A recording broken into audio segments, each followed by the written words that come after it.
전도 2014 그리스도의 흔적을 가져야 합니다. 자, 모든 어머님들, 오늘은 해피 마더스 데이 축하드립니다. 박수로. 오늘은 어머니 날이죠. 제가 하고 싶은 말인데 이 말을 꼭 참아야 돼요. 제가 오늘 모든 자녀들을 대표해서 감사를 드립니다. 어머니의 헌신과 희생이 없이 우리의 가정이 어떻게 평안함을 누릴 수 있겠습니까? 근데 오늘만 감사를 전하는 것이 아니라 우리의 일상 속에서 감사를 드리시기를 우리 모든 남편들과 자녀들에게 부탁을 드립니다. 아멘. 제가 중앙일보 기사를 하나 보다가요, 이런 기사를 봤습니다. 어머니들이 원하시는 어머니날의 선물은 하는 기사를 보았는데요, 이자연 기자라는 그 기자가 쓴 기사입니다. 그러면서 이렇게 썼어요. 이번 주 일요일은 11일은 어머니 날입니다. 많은 어머니들은 이날 자녀들로부터 꽃과 카드를 받는다. 그렇다면 어머니들이 정말로 원하는 선물은 무엇일까? 쇼핑 웹사이트 ebay.ca, 이건 캐나다에서 있는 거예요. 거기서 실시한 여론조사를 따르면 많은 어머니들은 멋진 곳에서 즐거운 시간을 보내거나 가족과 함께하는 저녁 식사, 또 스파 이용권 등 이벤트들을 원하는 것으로 나타났습니다. 이베이츠의 에이드리안 다운 콜슨이라는 분의 말은 이렇습니다. 나이가 젊은 어머니들의 경우 자녀들에게 자신이 원하는 선물을 직접 힌트를 줘서 받게 하고요, 또 과반수는 스스로 선물을 고를 수 있게 기프트 카드를 주기를 가장 좋은 선물로 꼽았다고 합니다. 그리고 기프트 카드의 금액이 35세 미만의 어머니들은 75불 적정액으로 답했고요, 35세 이상의 어머니들은 $50를 가장 적정하다라고 대조해서 말했습니다. 아마도 이것이 캐나다에서 조사했기 때문에 물론 우리 한인의 어머니들의 그 기대와는 조금 많은 차이가 있습니까? 있는 것 같아요. 그죠? 뭔가 좀 다른 기대들을 하고 계신 것 같아요. 아무튼 이 땅의 모든 어머니들, 이 어머니날 행복하게 보내시기를 주님의 이름으로 축원합니다. 여러분들, 이 어머니날이 어떻게 시작된 줄 아십니까? 지금으로부터 100년 전, 사실 기독교 문화에서 나타났다고 생각해도 됩니다. 미국 버지니아에 있는 웹스터 마을에 안나 자비스라는 소녀가 있었고요, 어머니가 미세스 자비스라는 분이 함께 살고 있었습니다. 근데 이 자비스라는 그 부인이 주일학교에서 얼마나 아이들을 사랑하고 양육했는지 주일학교 학생들이 너무 이분을 사랑했던 거예요. 그런 어느 날 이분이 갑자기 병으로 세상을 떠나게 되셨어요. 이 딸이 그 어머니의 장례를 치르고 어머니 산소 주위에 어머니가 평소 좋아하시는 그 카네이션 꽃을 심고, 그리고 또 본인이 모임에 나갈 때마다 어머니 산소에 심었던 그 하얀 카네이션을 이 가슴에 달고 나갔다라고 합니다. 그리고 사람들이 물어볼 때마다 어머님이 그리워 어머니 산소에 있는 카네이션과 똑같은 꽃을 달고 나왔다라고 이야기했다고 합니다. 그 이후로 안나 자비스는 어머니를 잘 모시자는 운동을 시작하게 됩니다. 근데 버지니아에서 일어난 게 아니고 이 좋은 뜻이 다른 사람들에게 알려졌고 1904년 시애틀에서 어머니의 날의 행사가 시작되었습니다. 그래서 이때부터 어머니가 살아계신 사람은 붉은 카네이션을, 그리고 어머니가 돌아가신 사람은 가슴에 흰 카네이션을 달게 되었다고 합니다. 그 이후로 미국에서 1913년도에 매년 5월 둘째 주 일요일을 어머니 날로 지정하였고, 이것이 좋은 의미를 가졌다라고 생각해서 세계적인 그 날이 되어진 것입니다. 즉 어머니 날은요, 돌아가신 어머니를 그리워하면서 시작되었다라는 것입니다. 돌아가신 어머니를 생각하면서, 돌아가신 분을 그리워하면서 후회하기보다는 그 과거의 그 후회 때문에 가슴에 아픔을 갖고 살지 말고 현재 살아계신 어머니들에게 잘하고 감사를 표하는 의미로 이 안나 자비스가 어머니들을 위한 운동을 시작한 것이 오늘날까지 둘째 일요일, 5월의 둘째 일요일 어머니 날이 되었던 것입니다. 시작은 돌아가신 어머니를 사랑하며 시작한 것이지만 이제 살아있는 어머니에게 더 잘하자는 운동이 된 것을 참 아름다운 일이 아닐 수 없습니다. 오늘 본문에서도요, 그 잠언의 말씀, 우리를 낳으신 어머니를 기쁘게 하라는 말씀을 우리에게 주고 있습니다.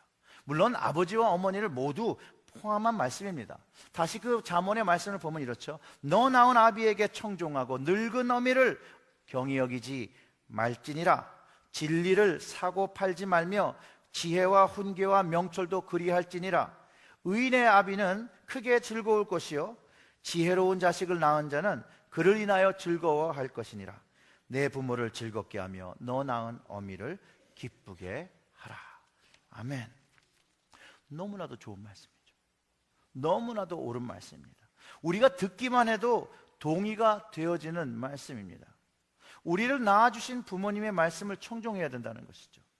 그리고 늙으신 어머니를 경히 여기면 안 되는 것 가르쳐주지 않아도 우리의 마음에 벌써 그것을 갖고 있습니다. 그러나 안다고 해서 우리의 행동 속에서 나타난다는 또 보장은 없습니다. 그리고 많은 경우에는요, 부모님의 사랑과 부모님께 어떻게 해야 된다는 것을 이해할 때쯤, 깨닫게 됐을 때쯤 되면 이미 부모님은 우리와 함께 계시지 않고 시간이 더 이제 늦어버려서 그분들에게 감사를 보답할 수 있는 길이 없어진 경우가 더 많았고, 또 그렇기 때문에 더욱 후회하는 경우가 많습니다. 이처럼 부모와 자식의 관계를 늘 뒤늦게 깨닫고 후회하고 살아가는 것이 어쩌면 또 우리의 인생인지도 모르겠습니다. 인생보다는 현실이겠죠. 지난 1월에 한국에 방문했을 때 부모님의 산소를 찾아갔습니다. 이렇게 함께 모신 산소인데요, 어머니를 그곳에 7년 전에 모시고 7년 만에 찾아본 거죠. 정말 죄송한 마음이 가득했고, 정말로 있을 때 잘해라는 말을 가슴 깊이 깨달을 수 있었던, 살아계셨을 때 잘해야 하는 것을 늦게 깨닫는 그 미련함에 많은 후회와 또 다시 이제 천국에서 만날 소망으로 마음을 다스리고 그곳을 떠나 저의 삶의 터전이 있는 이곳으로 돌아왔습니다. 아내 역시도 이제 어머니의 묘소를 이번 주에 다녀왔는데 핑크 카네이션 꽃다발을 만들어서 그 묘소에 이렇게 드리고 방문하고 돈 뒤에 그 마음의 후회와 그리움을 담고 돌아왔었습니다. 아마 여기 앉아 계신 분들 중에 부모님이 더 이상 이 땅에 계시지 않은 분들은 저희의 마음이 어떠한 마음인지 충분히 공감하실 것입니다. 그럼에도 불구하고 이 부모와 자식 간의 관계는 죽음이라는 큰 벽도 어찌하지 못하고 그 죽음과 생의 공간을 늘 기억을 통해서 연결하고 있음을 깨닫게 됩니다. 아무리 좋아했고 또 사랑했던 첫 애인도 과거의 시간 속에서 잊어버리게 되지만 부모와 자식의 관계는 절대로 잊어버릴 수도 없고 절대로 끊어질 수도 없습니다. 오늘 잠언의 말씀이 왜 그것이 끊어지지 않는 것을 가르쳐주고 있습니다. 그것은 나를 낳았다는 말입니다. 나를 낳았다는 말은 성경의 원문에 생명을, 낳았다는 표현보다 생명을 주었다라는 표현을 하고 있습니다. 즉 나에게 생명을 주신 것이 부모님이기 때문에 이 관계는 절대로 끊어질 수 없다라는 것이에요. 즉 나에게 생명을 주신 것이 부모님이기 때문에 이 관계는 끊어질 수 없고, 부모님이 없이는 나의 생명이 존재할 수 없기 때문에 우리를 낳으신 부모님의 말씀에 청종하고 생명을 주신 부모님, 특히 그 늙으신 어머니를 경히 여기지 말라고 합니다. 자녀들의 대부분은 아버지를 좀 무서워하는데 그 어머니는 그렇게 잘 무서워하지 않는 것 같아요. 그리고 어머니한테는 좀 더 못되게 하는 경우도 있고 있는 것 같습니다. 저도 저희 어머니 속을, 부모님 속을 참 많이 썩여 드렸는데, 그래서 딸들은 또 어머니랑 또 싸우더라고요. 그리고 막 싸우고 막 울고 또 속상해하고 더 마음 아파하고. 아들들은 그냥 말은 안 하죠. 그리고 방에 들어가죠. 그런데 우리의 말씀, 성경은요, 아무리 나이가 드시고 구식이고 지금 현실에 맞지 않는 말을 하시더라도 우리에게 생명을 주신 아버지와 어머니의 말씀을 청종하고 그분들을 경히 여기지 말라는 것이 하나님의 뜻이라는 것입니다. 우리는 하나님이 만드신 세계와 그분의 섭리 안에서 살아가고 있습니다. 그렇기 때문에 우리 인간 부모 자녀 관계 속에서 하나님을 발견할 수 있고 하나님을 만날 수 있고 하나님의 그 사랑을 이해할 수 있습니다. 뭐 이것에 반대하시는 분은 전혀 없을 거예요. 부모님이 우리에게 생명 주신 것은 확실하죠? 그렇죠. 그러나 그 생명을 주장하시는 하나님의 허락 없이 또 가능한 것이 아니기 때문에 우리는 생명을 주신 하나님의 말씀에도 경청해야 되고 들어야 한다는 것입니다. 왜냐하면 하나님께서 우리를 낳으신 아버지이시기 때문에 그렇습니다. 시편 2장 7절의 말씀을 기억해 보면 내가 여호와의 명령을 전하라 여호와께서 내게 이르시되 너는 내 아들이라 오늘 내가 너를 낳았도다. 오늘 내가 너에게 생명을 주었도다. 우리 모두가 그 약속의 주님이 이 땅에 오시고 그 하나님의 아들 예수님을 믿고 주로 고백할 때 우리는 하나님의 딸이 되어지고 하나님의 아들 되어지는 권세가 있음을 깨닫게 되어지고 하나님께서 오늘 나를 낳은 하나님께서 나에게 생명 주셨다는 것을 깨닫게 된다는 것입니다. 예수님이 나의 주님 것을 깨닫게 되면서 하나님이 어버이 되시는 것을 깨닫고 그 하나님의 선포로 내가 자녀된 것을 그분이 우리에게 생명 주신 것을 그분이 오늘 우리를 낳으신 것을 깨닫게 된다는 것이죠. 하나님께서요 어머니와 아버지를 우리에게 허락하신 이유가 하나님의 사랑을 우리가 깨달을 수 있도록 부모님을 허락하셨다고 합니다. 그리고 또 우리에게 자녀를 허락하신 것도 우리가 자녀를 사랑함으로 하나님의 사랑을 더욱 깊게 깨닫게 하시려고 하셨다는 것이에요. 이 말씀을 다시 한번 해드리면요, 하나님께서 어머니와 아버지를 허락하시며 하나님의 사랑을 우리들에게 깨닫게 하셨고 또 우리가 자녀를 사랑하는 것을 통해서 자녀를 허락하심으로 말미암아 하나님의 사랑이 얼마나 우리에게 깊은지를 깨닫게 하셨다는 것입니다. 사랑하는 주 안의 성도 여러분, 생명을 주신 어머니, 아버지를 공경하시기를 주님의 이름으로 축원합니다. 또 우리에게 자녀를 주신 하나님께 감사드리시길 주님의 이름으로 축원합니다. 오늘 예배를 마치시고 특별히 부모님을 찾아뵙든지 또 먼 곳에 계신 분들을 전화를 하시고 안부 물으시고 또 사랑한다고 말씀하시기를 부탁드립니다. 부모님들이 아직 한국에 계신 분들은 5월 8일 날 하셨을 줄 믿습니다. 또한 또 이민 생활이 너무 바쁘셔서 아직 못하신 분들은 오늘 꼭 하시기를 부탁드립니다. 살아계실 때 하셔야 합니다. 저처럼 살아생전에 불효하면 평생 마음에 짐을 지고 아픔을 가지고 살아가게 됩니다. 물론 부모님이 하늘에서 이해해 주실 줄도 압니다. 그럼에도 불구하고 아들과 통화 한번 하고 싶다고 누나를 통해서 연락이 왔을 때 저 개인적인 그 마음의 상태로 미루다가 돌아가셨다는 연락을 받고 많이 후회하고 많이 눈물 지고 생각날 때마다 저를 눈물 흘리게 하는 저의 기억입니다.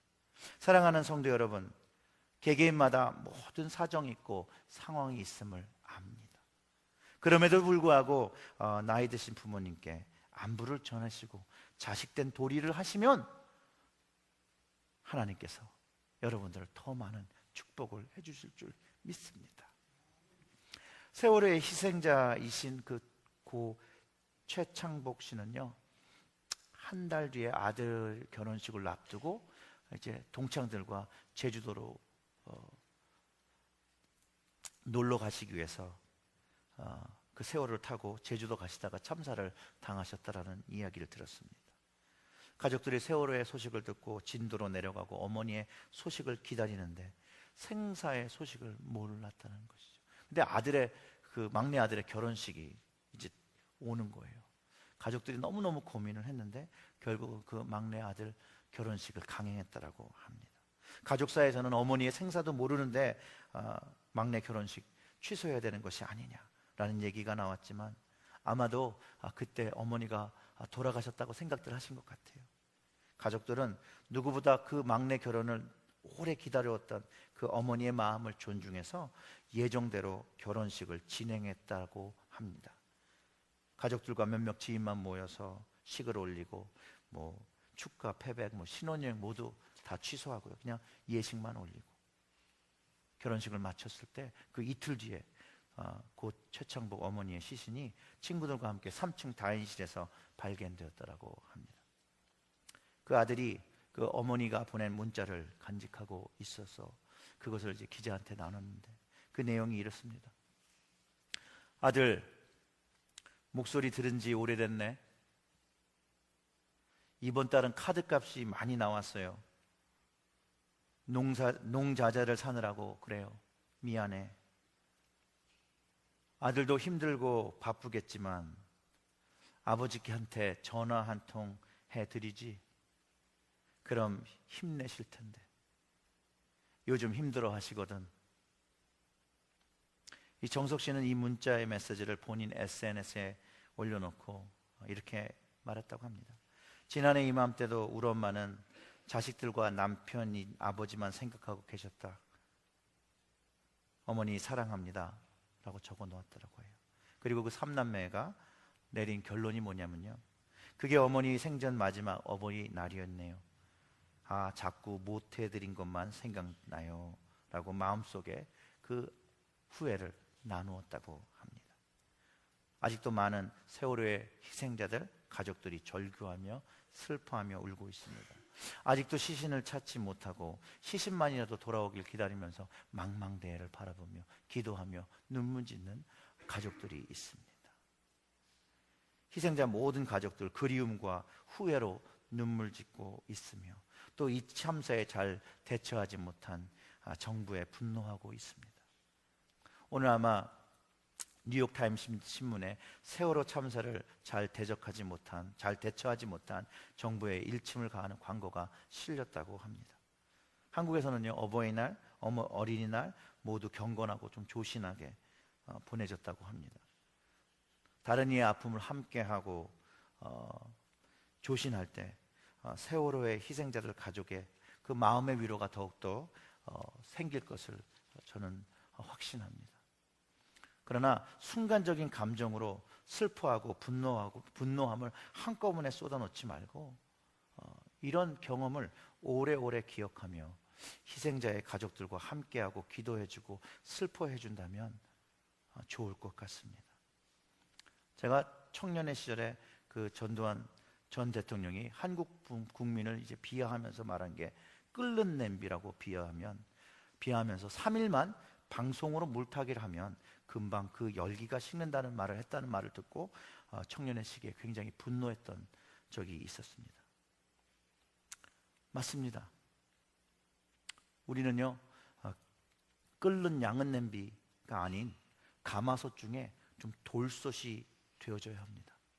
그 열기는 천천히 전해서 끓을 수 있지만 그 식는 속도가 천천히 되어지는 것처럼 오랫동안 이 세월의 희생자들과 가족을 위로해야 할 것입니다. 군중 심리에 작용된 분노는요, 금방 뜨거워지고 금방 식어버립니다. 그러나 그리스도인으로 하나님께서 주신 생명을 경히 여기에 대한 거룩한 분노로 희생자와 가족을 위로하면 천천히 뜨거워집니다. 그렇지만 그 오랫동안 그 열기를 간직해서 나누어 줄 수 있게 됩니다. 특별히 계속해서 부탁드리는 거지만 이 시기에 한국 교회와 한국 목회자들을 위해서 기도해 주시기를 부탁드립니다. 그래서 이 세월호의 사건으로 부모를 잃고 자녀를 잃고 남편을 잃고 아내를 잃은 그 가족들의 아픔을 오래 교회들이 지켜주어서 그 하나님의 생명 주신 것에 대해서 하나님이 베풀어 주신 그 섭리 안에서 하나님의 위로를 얻을 수 있도록 교회들을 위해서 또 목회자들을 위해서 기도해 주시기를 부탁드립니다.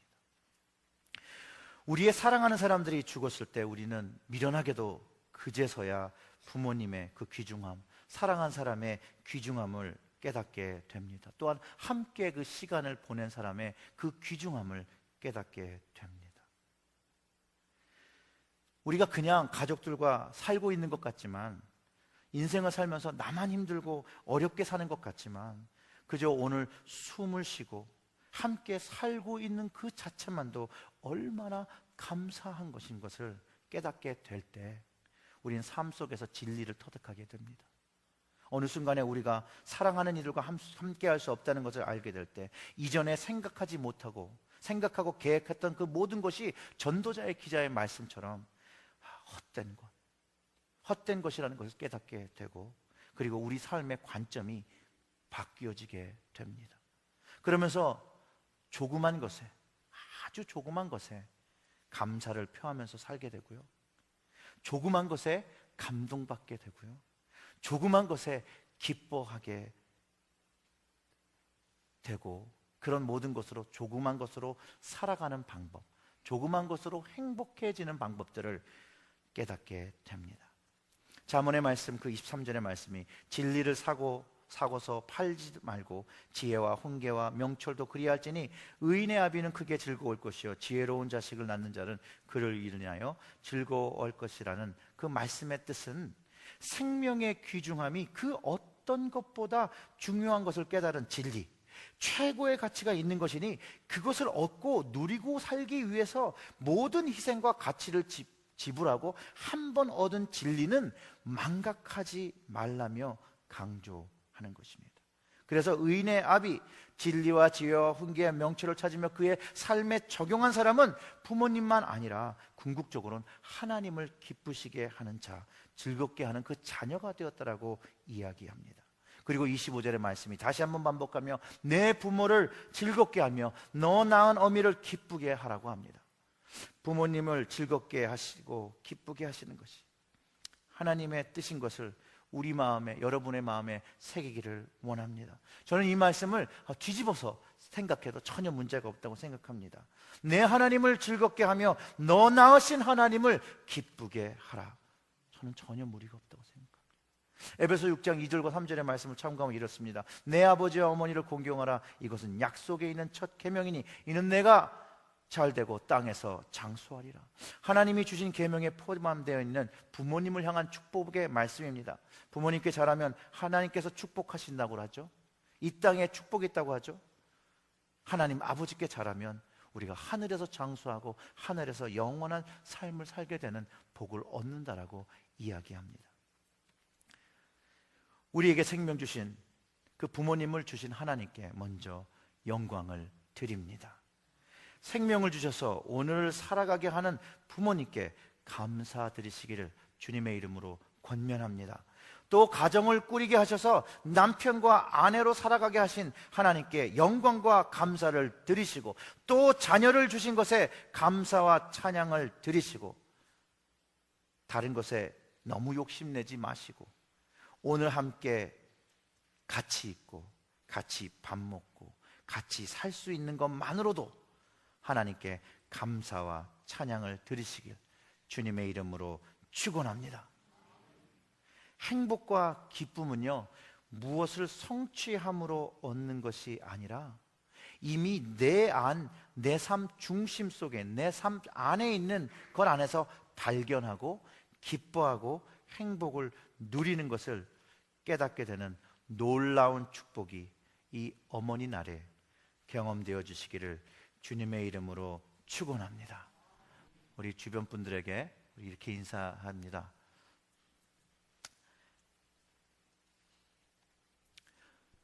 생명을 가져서 이 땅에 함께 있어 주셔서 감사합니다. 너무 어려워요? 생명 가지셔서 이 땅에 나와 함께 해주셔서 감사합니다. 네. 제가 왜 이 말씀을 드리냐면요, 우리가 이렇게 만나는 이런 삶 속에서 우리의 삶의 한 부분이 되어지고요, 이런 한 부분의 조그만 만남들이요, 나중에 우리가 추억하며 좋았던 날로, 그게 좋았던 날이든 안 좋았던 날이든 다 좋은 good memory로 자리 잡게 돼요. 그러니까 주위에 옆에 계신 분들한테 잘하시길 주님의 이름으로 축원합니다. 기도하겠습니다.